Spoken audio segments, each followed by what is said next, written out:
Corona ने हमारे system की नाकामी का सच हम सबके सामने लाकर रख दिया है। अब सबको ये लगने लगा है कि इस सिस्टम के आगे आम आदमी की जान की कोई कीमत नहीं।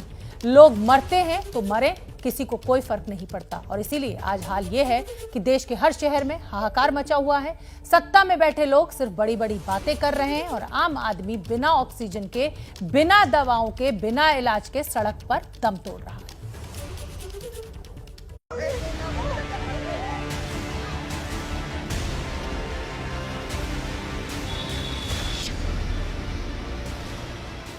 कह रहे बेड नहीं है, पेशेंट नहीं लिया जा रहा है। SpO2 इसका बहुत लो है। कहाँ बेड खाली?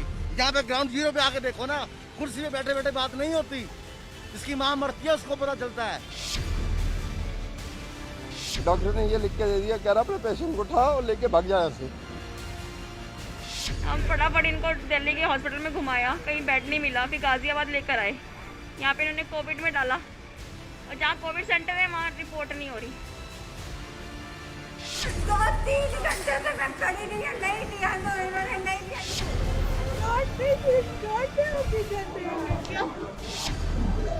बेड की जगह नहीं है तो भी हॉस्पिटल बंद करो। जो तुम्हारे बेड की जगह नहीं है, ऑक्सीजन नहीं है तो ताला लगा हॉस्पिटल के अंदर। हम बैठ कर हॉस्पिटल भी गई, मैक्स भी गई, सब जगह गई, किसी ने एडमिट नहीं करा, मेरी माँ को। ये बताइए गवर्नमेंट क्या कर रही है? आपको कितना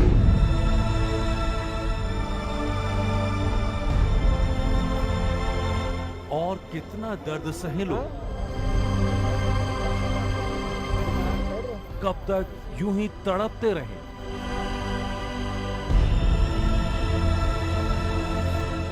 इलाज के इंतजार में दम तोड़ते रहे।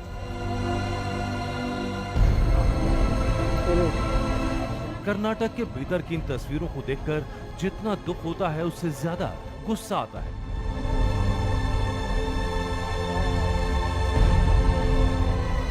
कोई फुटपाथ पर पड़ा है, कोई सड़क पर गिरा है।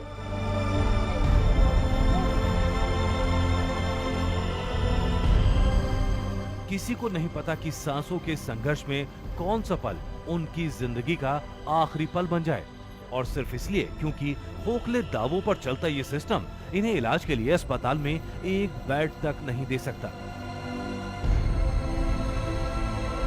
इन मरीजों के परिजन अस्पताल के सामने गुहार लगाते रहे, इलाज की भीख मांगते रहे, लेकिन अस्पताल ने कह दिया जब बेड ही नहीं तो इलाज कहां से करें।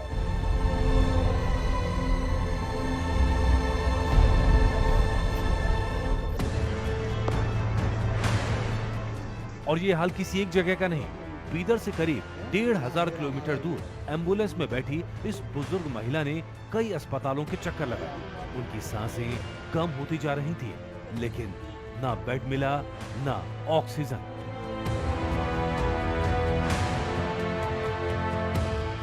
आखिरकार इसी एम्बुलेंस में उन्होंने दम तोड़ दिया।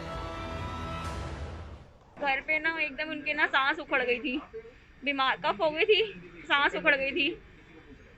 हमने कहा शायद मतलब कि पता नहीं क्या प्रॉब्लम है, क्योंकि बीमार तो वो पहले से रहते थे। हम फटाफट इनको दिल्ली के हॉस्पिटल में घुमाया, कहीं बेड नहीं मिला, फिर गाजियाबाद लेकर आए।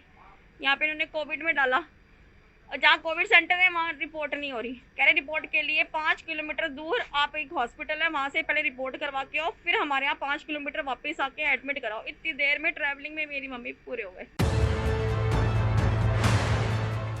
ये देश की राजधानी है, जहां के LNJP अस्पताल में बेड न होने के कारण इस मरीज को एम्बुलेंस में ही ऑक्सीजन लगानी पड़ी। वहीं बिहार के आरा में मरीज अस्पताल की जमीन पर पड़े हैं, क्योंकि यहाँ के सारे वार्ड भर चुके हैं। लेकिन इसी बिहार की एक और तस्वीर बेहद चौंकाने वाली है। एक तरफ जहां देश भर के मरीजों के लिए बेड कम पड़ रहे हैं, वहीं सड़कों पर तो कहीं अस्पताल की जमीन पर लोग इलाज के इंतजार में तड़प रहे हैं। वहीं बेतिया के इस अस्पताल में 50 से ज्यादा वेंटिलेटर बंद पड़े हैं, और इसकी वजह है स्वास्थ्य विभाग की लापरवाही। कोरोना के बढ़ते कहर के बीच ये वेंटिलेटर कितने लोगों की जान बचा सकते थे, लेकिन वो तो तब होगा जब इन्हें इस्तेमाल किया जाएगा। बेतिया के इस मेडिकल कॉलेज में कुल 62 वेंटिलेटर हैं, फिर भी यहाँ पिछले 10 दिनों में 12 कोरोना मरीजों की मौत हो चुकी है। आज से 2 दिन पहले हमारे सामने में और बिना ऑक्सीजन के मरा है आदमी। ऑक्सीजन रहते हुए भी कोई डॉक्टर उसको ऑक्सीजन नहीं दिया गया है और मर गया, वो बेड से गिर के नीचे मरा है। सिस्टम की इससे बड़ी लापरवाही नहीं हो सकती कि अस्पताल में वेंटिलेटर बंद पड़े रहें और मरीज दम तोड़ते रहें। और ऐसा सिर्फ यहाँ इसलिए हो रहा है क्योंकि यहाँ वेंटिलेटर चलाने वाला कोई टेक्नीशियन ही नहीं है। ये सारे वेंटिलेटर करीब 4 महीने पहले इस अस्पताल में आए थे और तब से ऐसे ही पड़े। सवाल है इस दौरान इन्हें इस्तेमाल में क्यों नहीं लाया गया।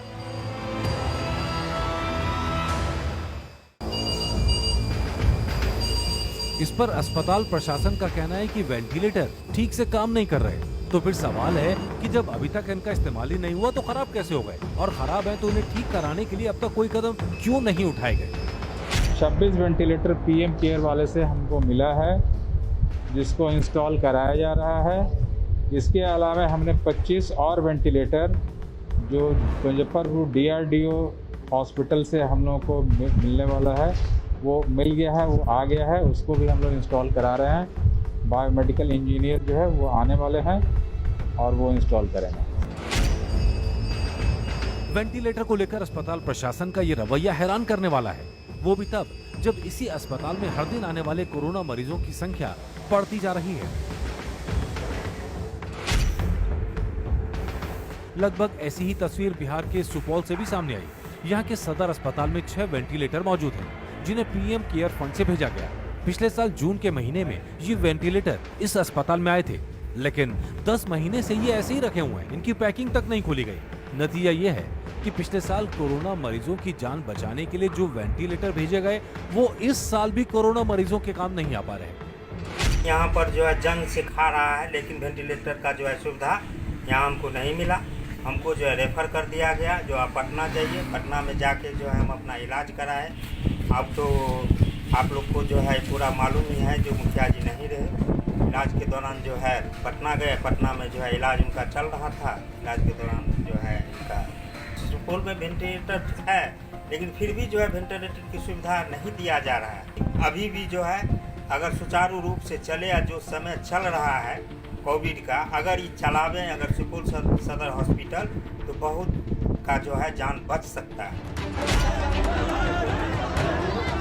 सुपौल में अब भी हर दिन कोरोना के 60 से ज्यादा मामले आ रहे हैं, फिर भी अस्पताल प्रशासन इन वेंटिलेटर्स का इस्तेमाल करने की बजाय इन्हें शो पीस बनाकर रखे हुए है।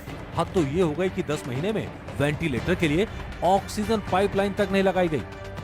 वेंटिलेटर 4 पीस जून में आया था, उसके 2 महीने के बाद 2 पीस और आया था, और जिसको इंस्टॉल तो किया गया है, और बाकी जो इसमें प्रक्रिया है ऑक्सीजन गैस पाइपलाइन ये सब का, वो अभी नहीं हुआ है, तो वो होने के बाद ही स्टार्ट होगा। कब तक उम्मीद है?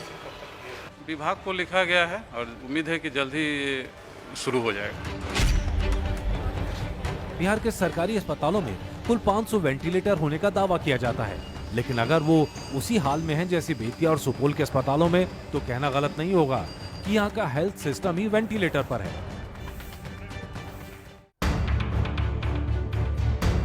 विकास के हर वादे को साकार करता हुआ ये यूपी के गोंडा का कोविड हॉस्पिटल है। जिला अस्पताल के कैंपस में बना कोविड हॉस्पिटल सुविधाओं के मामले में किसी प्राइवेट हॉस्पिटल से कम नहीं। कोविड टेस्ट से लेकर मरीजों के इलाज तक की सारी व्यवस्था यहाँ की गई है। हमारे पास अनवरत ऑक्सीजन सप्लाई मौजूद है। एक दूसरी व्यवस्था है बाईपैप, जिसको हम मास्क जैसा ही होता है, हम ज्यादा ऑक्सीजन सप्लाई कर सकते हैं। इन सारी सुविधाओं के साथ इस अस्पताल में 17 वेंटिलेटर भी मौजूद हैं। लेकिन फिर भी यहाँ अगर कोई गंभीर मरीज आ जाए जिसे वेंटिलेटर की जरूरत हो, तो उसे दूसरे अस्पताल भेजना पड़ता है, क्योंकि वेंटिलेटर चलाना यहाँ किसी को आता ही नहीं। वेंटिलेटर तो मौजूद है, लेकिन वेंटिलेटर अभी उतना सक्षम नहीं है। हमारा स्टाफ उस काम के लिए वेल इक्विप्ड नहीं है। सोचिए ये हाल है उस अस्पताल का जिसे खास तौर पर कोविड मरीजों के इलाज के लिए बनाया गया और जिसका उद्घाटन खुद मुख्यमंत्री ने किया। कुछ ऐसा ही हाल मध्य प्रदेश के होशंगाबाद जिला अस्पताल का भी है।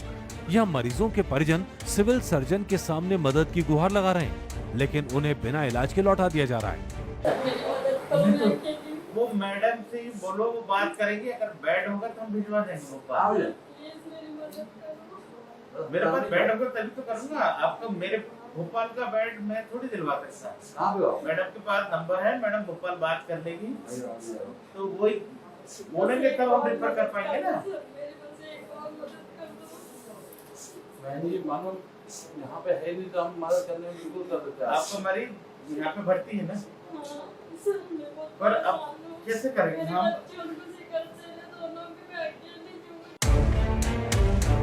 संसाधनों की कमी का हवाला देते हुए यहाँ आने वाले बहुत से मरीजों को इसी तरह लौटाया जा रहा है, जबकि सच ये है इस अस्पताल के अंदर 4 वेंटिलेटर मौजूद है, पर क्योंकि उन्हें चलाने वाला कोई नहीं इसलिए वो बंद पड़े। वहीं बिहार के मुजफ्फरपुर में पिछले साल 500 बेड की क्षमता वाले पीएम कोविड केयर अस्पताल को बनाया गया।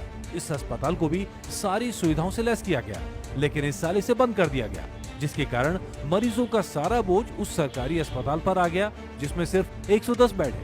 नतीजा ये कि शहर में कोरोना के बढ़ते मामलों के बीच लोग इलाज के लिए इधर से उधर भटक रहे हैं। एबीपी न्यूज आपको रखे आगे।